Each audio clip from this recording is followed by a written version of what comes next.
It's hard to trust a salesperson. We bought a car last year, and the sales associate seemed to love every car on the lot, and he loved the expensive ones even more.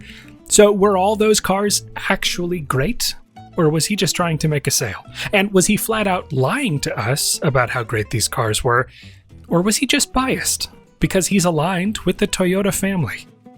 We're often suspicious of each other's biases, and these concerns seem to have ramped up in the political sphere, especially related to how people view news media. In a recent Gallup survey, U.S. adults estimated that 62% of the news they read in newspapers, saw on television, or heard on the radio was biased. In fact, Elizabeth Jensen, public editor for NPR, wrote in 2017 that when they labeled the complaints that came in via email, bias was the label they used the most. She shared a few examples. "It is clear," one listener wrote, "that NPR's nationally syndicated shows, and in particular, Morning Edition, continue to push a conservative viewpoint." But another listener wrote, "I am writing to see why, objectively, there's a clear anti-Trump, liberal-oriented bias against President Trump." Yet another listener concluded their email by saying, "I can no longer listen to NPR because of its now blatant bias." Now, I'm not here to weigh in on whether a particular media source is actually biased or not, but it sure seems like people care a lot about each other's potential biases. So I'm curious, when do people come to perceive a communicator as biased? And does it change how much they believe the information itself? You're listening to Opinion Science, the show about the science of our opinions, where they come from, and how they change. I'm Andy Luttrell, and today I'm excited to talk to my friend Laura Wallace. She's a social psychologist currently finishing as a postdoctoral scholar at Ohio State University and about to start a new postdoc at George Mason University. We talked about how bias is different from trustworthiness and her research on the roles that these two perceptions play in persuasion. So if you want to just start by giving a background on what do we know about source bias and what don't we know yet about source bias?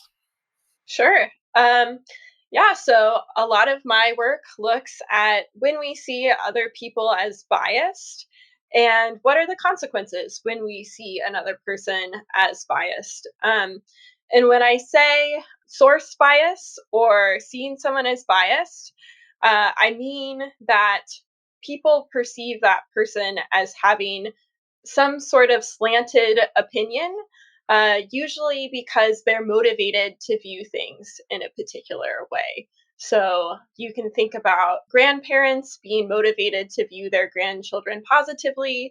You could think about people with political biases being motivated to view things consistently with their ideology. You could also think about salespeople being motivated to view their product particularly favorably.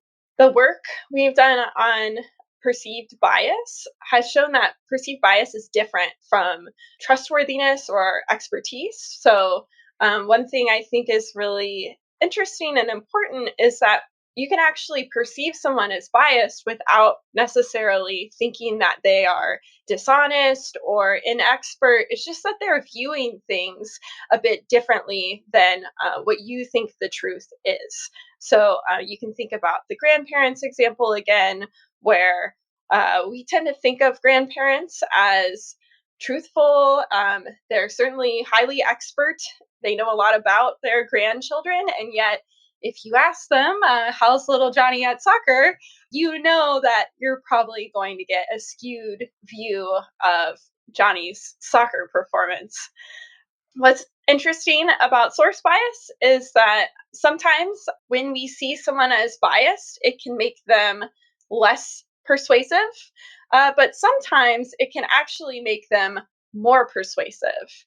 So most of the time, in fact, it probably makes them less persuasive. But in thinking about when it might make them more persuasive, it has to do with when people switch positions. For example, you might think about with everything going on with coronavirus, you might think about these airlines or these restaurants that are now having to close. People who own those places might be motivated to view coronavirus as not a big deal, because they might want to be able to keep their businesses open. So you might view them as having a bias towards wanting to keep their businesses open around this time. So they might come out and say, it's not that big a deal. We should be able to continue operating. However, if they switched and said, oh, coronavirus is very concerning, we should now be closing this restaurant, or we should not be having so many flights, that would be quite surprising, and it might make them particularly persuasive on that new position, because they would only take that new position if it was particularly persuasive.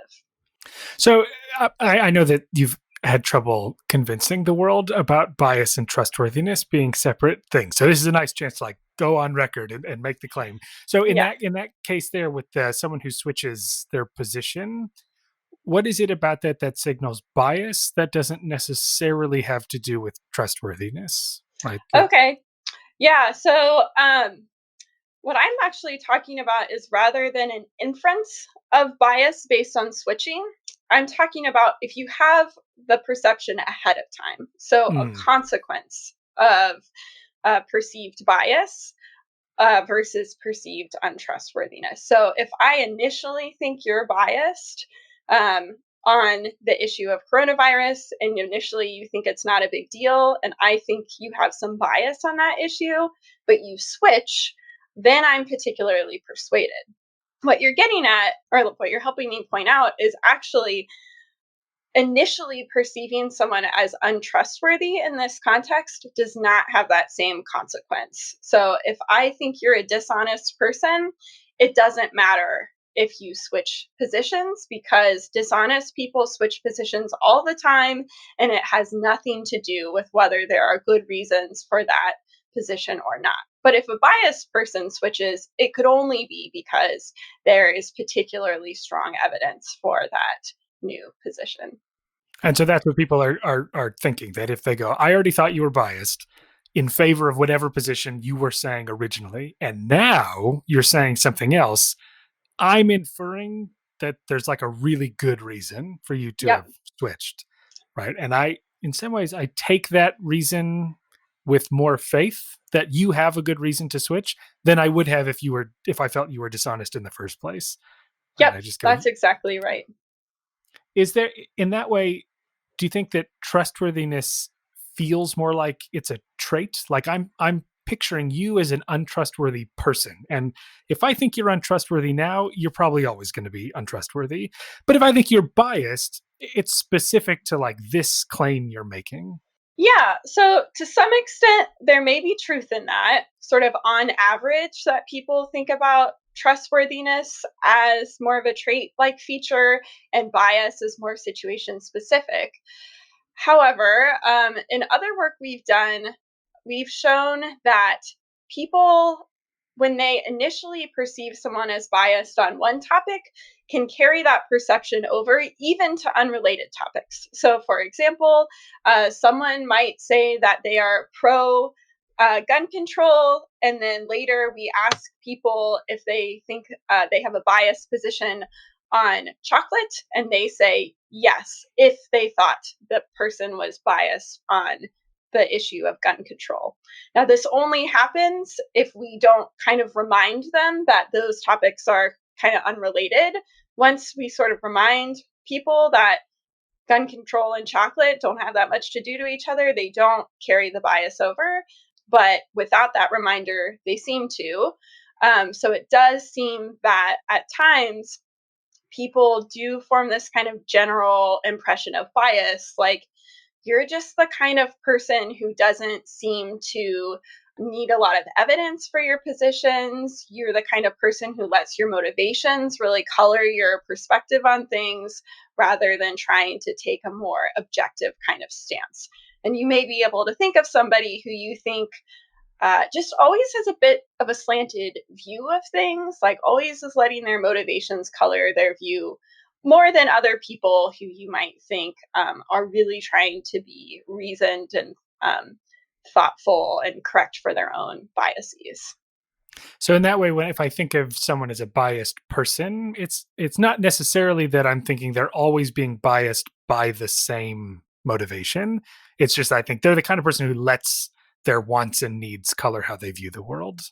Yep, that's right. And you can even think about like people probably vary in how much they try to correct for their own biases. So if I know that, for example, if I had a liberal kind of bias, I might be aware that that might make me more favorable to information that supported a liberal position than a conservative position. And when I encountered it, I might try to correct for a bias that I know I have. Whereas other people may not be worried about trying to do that bias correction at all.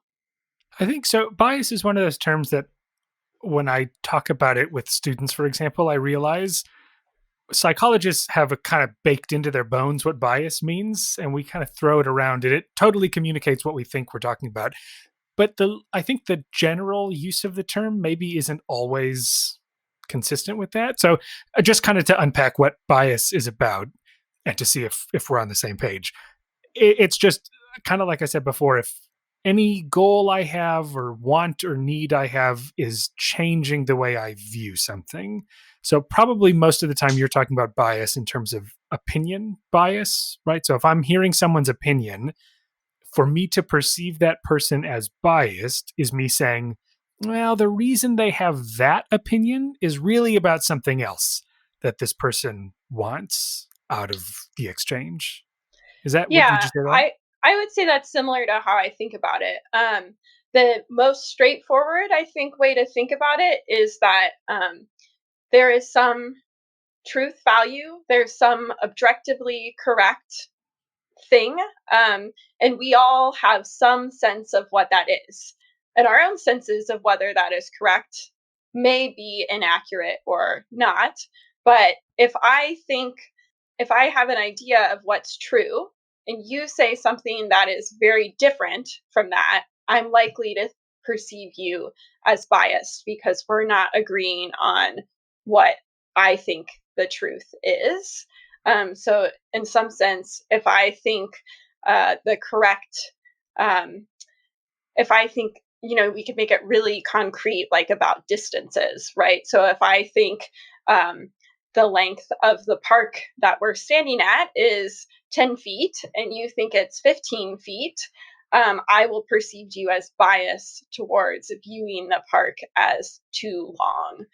What's tricky is we don't often have truth values. We can't often go get a ruler and figure out what is the actual length of the park. These are often matters of opinion. So we're sort of guessing based on what our own opinions are. And I think to some extent, we're also looking at how people weigh information. So if I judge one study that supports my view more favorably and a study that doesn't support my view unfavorably, even if they have similar methodological flaws, I might think that person is biased. Even if I don't know what the truth is, I can see that they are not taking a fair approach to arriving at some conclusion. So how common do you think these perceptions are? Like, are people constantly, anytime someone voices their opinion, they go, is this a biased one or an unbiased one? Because in some ways, what you get to catch in a survey is when you directly ask people, like, hey, think about what this person says. Does this seem biased or not? Is there any evidence we have, or even just some inner feeling about whether this is something that people go around going, bias, no bias, bias, no bias? Yeah, I mean, this is sort of personal speculation, but my sense is there are some domains where bias is really common and we're kind of testing for it. So, politics, I think it's quite common for people to perceive others as biased. Other interactions like going in to buy a car or other big items, we're probably testing to see whether a salesperson is biased. But especially if we're sort of going about with our friends who generally agree with us, we might be less likely to be sort of mentally testing whether our conversation partner is biased or not. And you talk too that by and large, bias gets in the way of persuasion. Perceived bias gets in the way of persuasion. So you described a time where, sure, if I think you're biased, so long as you then change your mind, then you're more persuasive. Yeah. But typically, it seems like if I think you're biased, your message is going to carry less weight in changing my mind. Is that fair? Yep, that's exactly right. And so, why is it just that people don't like bias? They want to punish you for being biased, or they don't accept that what you're saying is valid or applies to them, right? If I don't have the same bias you do, so this doesn't speak to me specifically. What's going on?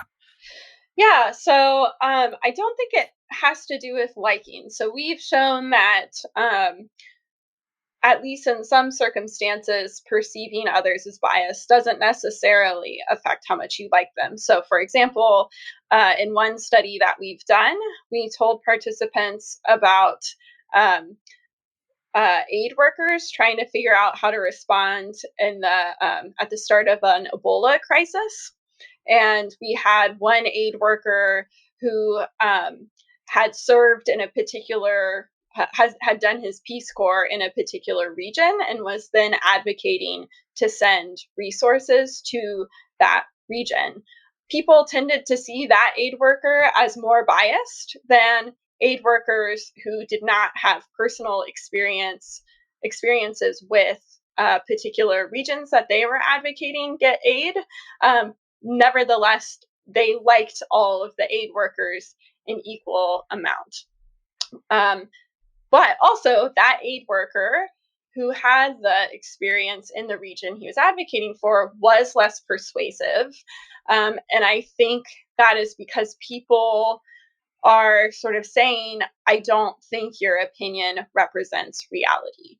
So, in that case, that aid worker's motivation to help this region that he has a personal connection to is making him view that uh, region as needing more aid than it actually does. And so, I think people are saying his perception is different from reality, and I need to adjust for that person's opinion.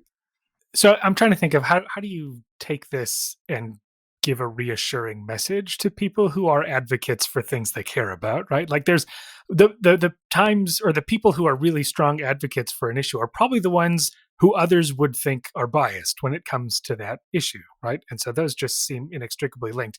Is there a ray of hope for people? Like, I guess one idea I had was if you just say, listen, I may be biased, but I know there's some work on that in prejudice. So if people say, "Listen, I know I have biases. We all have biases," even though that feels like it's doing good and enhancing some sense of trust, it can actually backfire. People go, "Oh, you do really have a bias. I'm not going to listen to you at all." Then, and so, in your sense, from like a public advocacy perspective, would it help to admit to your biases, or would it hurt to admit to your biases?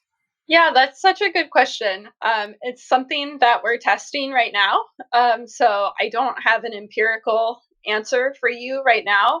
But the hypothesis is that um, if people admit that they're biased, it might signal that they are trying to correct for it in their advocacy. And so that bias might not be such a problem if people are willing to admit it. Um, there are other things people can do to try to mitigate their perceived bias. So, one is acknowledging another side of the issue. So, if you just give an advocacy for a position and you only present your side, you're more likely to be viewed as biased than if you acknowledge that there are some arguments for the other side as well. In the work that you've done on bias, the persuasive messages that you're showing people, do they tend to be ones that the audience already is amenable to, or that would challenge their views? Because there's part of that when you said admit the other side. I think, well, if you're on my side, I'm happy for you to be biased because I'm already all in, and for you to now start saying, "Well, maybe the other side has some," I go, "No, now you're biased because now you're caving to the other side." So just kind of the bird's eye view of the research that you've done or that exists on perceived bias, are we mostly talking about preaching to the choir effects or challenging people or talking about totally new stuff? Yeah, so there is a lot of work suggesting that people tend to see other people as biased when they disagree.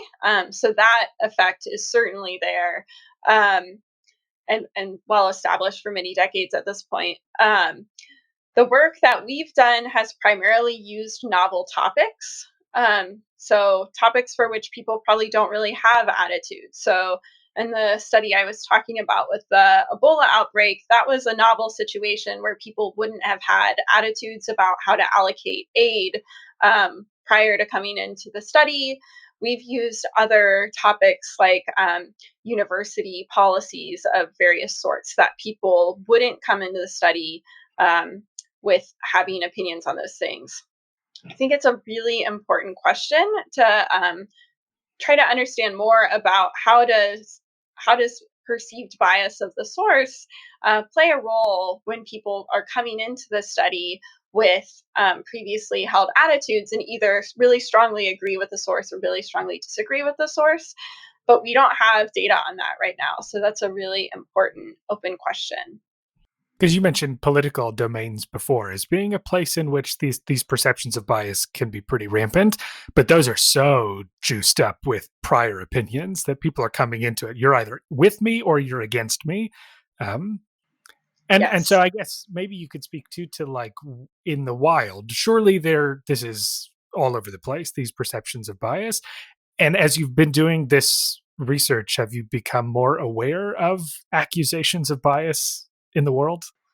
Well, I do have a Google alert for biased, so I Good. get lots of updates in my inbox of anytime someone perceives another person as biased, which it turns out is a lot. So yeah, I think it's made me aware of. I think it's made me more aware that this is quite common. Although I also got interested in studying this because I thought these perceptions would be quite common.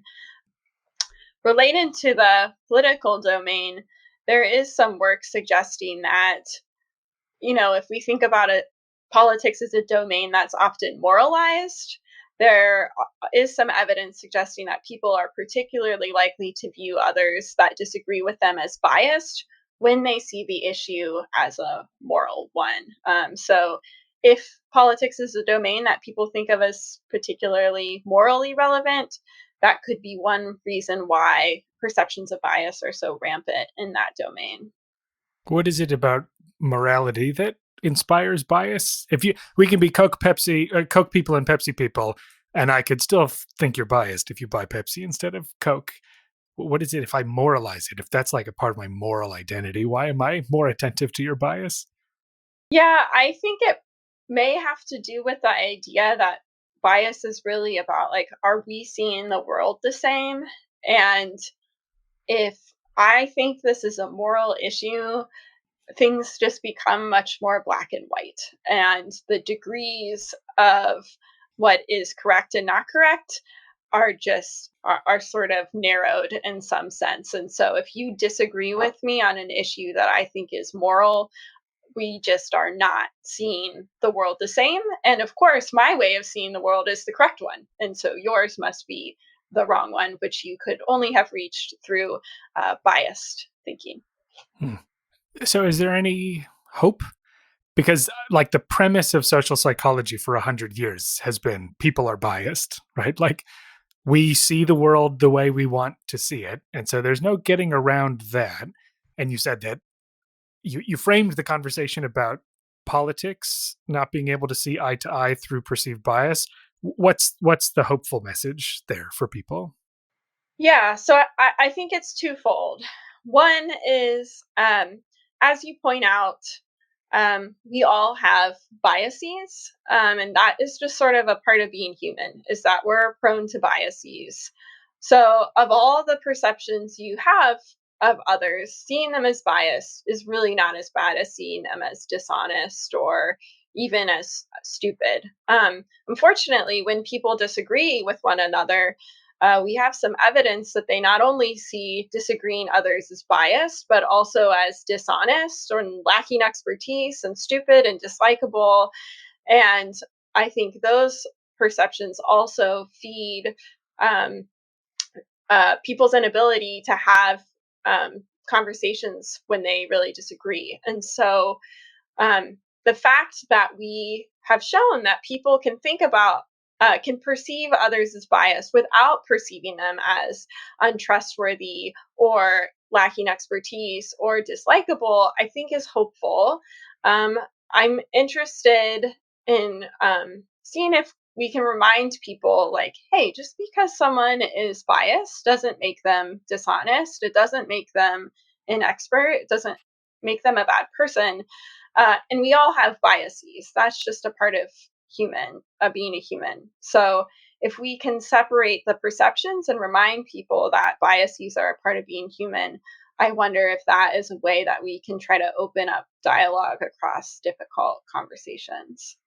I get the impression too that in the last 50 years of research on persuasion, we've spent a ton of time thinking about how expert a source seems or about how trustworthy a source seems, but relatively little about whether we have a perception of bias. So that's my impression looking back over all the research. What's having been steeped in this a little more, does that seem a fair characterization, or how would you explain sort of the trajectory of why we care about bias more now than we did before? Yeah, so I would say that's exactly right, and that's exactly why I did this research. Is for 60 years in persuasion research, researchers have primarily cared about what makes a source credible or believable, what makes them the kind of person that you're going to believe what they have to say. And researchers have identified two factors. They need to be trustworthy or truthful, and expert or knowledgeable. And the work that I've done is to try to say, well, also perceiving someone as biased can undermine their credibility in addition to these other two. And we hadn't identified that bias could undermine credibility because persuasion researchers had not really studied it. So, why would that be the case? There are some things that can lead people to perceive others as both dishonest and biased, specifically vested interest. So, when someone has a vested interest, it means they can get something out of successfully persuading you. So, for example, you can think of a salesperson. If they sell you something, they get commission. And the fact that they have this vested interest might lead people to view them as dishonest, right? They might be willing to lie in order to sell you something. It might also lead people to perceive them as biased. That is, even if they are the most honest salesperson in the world, the fact that they would benefit from selling you something might motivate them to view their product especially favorably. And in fact, there's some psychological research suggesting that, yes, in fact, if once you own something or you want to sell something, it makes you view it more favorably than if you're not in that situation. However, for 60 years, it was very common to use vested interest as a means of studying trustworthiness because it does affect dishonesty. And so researchers hadn't thought about bias as separate from untrustworthiness or dishonesty and had lumped them together. And so we have been kind of missing that piece of the puzzle. And so what my work has done is tried to show that, in fact, there are lots of times when we think someone is very trustworthy, and yet we also think of them as biased. What just if I just backpedal a little bit, why all this? What is there any what is it about this topic that makes you interested in it? I like to unpeel like why if it's not bias, even just like persuasion. What I mean, you're now a dyed in the wool persuasion psychologist. So what got you here? And was it where you thought you were going to go? Yeah, good question. So in college, I was doing a lot of work around sustainability issues, but also other social justice issues, trying to address race and gender gaps in variety of domains. And I was not very successful at persuading others, particularly around the work I was doing on sustainability and climate change. And I thought, boy, it would be really helpful if I knew how to persuade other people better. And I found out, oh, there are in fact people who do empirically study persuasion. I think the perceived bias, I didn't go into grad school necessarily thinking like I'm going to study perceived bias, but I do think it naturally fell out of my interests because, as you mentioned earlier, when people really care passionately about something, they can be perceived as biased. And I think I had lots of experiences of feeling like someone dismissed me as biased, and that got me interested in this topic as well as persuasion more generally. Have you thought of doing any work on what it feels like to be dismissed as bias? Because I feel like that is a very, I guess it's an ever present experience, but I feel like online now, when you see accusations of bias flying, we've been looking at one side of it, or really Yeah, you've been looking at one side, right? Why are people flinging accusations of bias? But how do people react to being called biased? great idea. Let's do that study. I mean, so there is Kathleen Kennedy and Emily Cronin have some work on this spiral of conflict where they do talk about, it's a little different, but it's related, where they talk about if I see you as biased, I don't think you're quite as rational. And so if we're in conflict, I will respond more competitively than cooperatively with you. And when I respond competitively with you, that makes you perceive me as more biased and makes you respond more competitively to me. And so then we have this nasty spiral going. You can imagine that if I think someone has just dismissed me as biased, that would play into that, where that doesn't make me feel warm and fuzzy towards that other person. It makes me feel defensive. And I wonder if we go back to trustworthiness and bias being different, if you call me untrustworthy versus if you call me biased, that it does feel a little different, right? Because in some ways, well, they both make you reflect on a different part of yourself. And either you feel secure that you're trustworthy or you feel secure that you're even-handed. And both of which are probably not always true for everyone. We probably all feel like we're a little less biased and more trustworthy than we actually are. Yeah, I definitely. So I also think this is a very interesting future research direction, but my own intuition is the same, that being called untrustworthy is much worse than being called biased. And in fact, I think there are times when we really ourselves want to be biased and when we want others to be biased. So if I ask my partner, do I look fat in this? I'm hoping that he sees a better version of me than might be there, right? I want him to be biased and I want him to be honest about it, right? I don't want him to lie. I just want him to view me through rose colored glasses. I could see that also in a political climate too, where you're like, I would love to just live in this place where everybody is all leaning in the same direction. And that would be great. Right. And I Right. want everyone to buy into it. But like you say, I want them to be trustworthy about it. But um, I'm happy to have people lean in my direction so that I can sort of feel some validation that, no, truly, Yep. this is how the world is around me. Yep. That's right. So, have you taken your initial interest in public advocacy back? Like now that you're an expert, I think we can. There are documents that say you're an expert in psychology. Has this shifted any way in which you engage in public advocacy? I think to some extent, maybe this is an ironic effect. I think it has made me less engaged in advocacy than I used to be because I'm very concerned about being perceived as biased and I want people to take my science seriously. So I think that may be a bit of an ironic effect, but it does also, I think, make me try to be more measured when I do advocate for something. So acknowledging that there is another side, acknowledging that when I support something, I understand that there are often trade-offs that come with whatever position I support. So, yeah, that maybe is an ironic effect, but I think it has just made me more careful about what I'm saying publicly. Nice. Well, I think that's the time we have together. So thanks so much for talking about bias, and we'll keep in touch after this. I know. Very good. Thanks, Andy.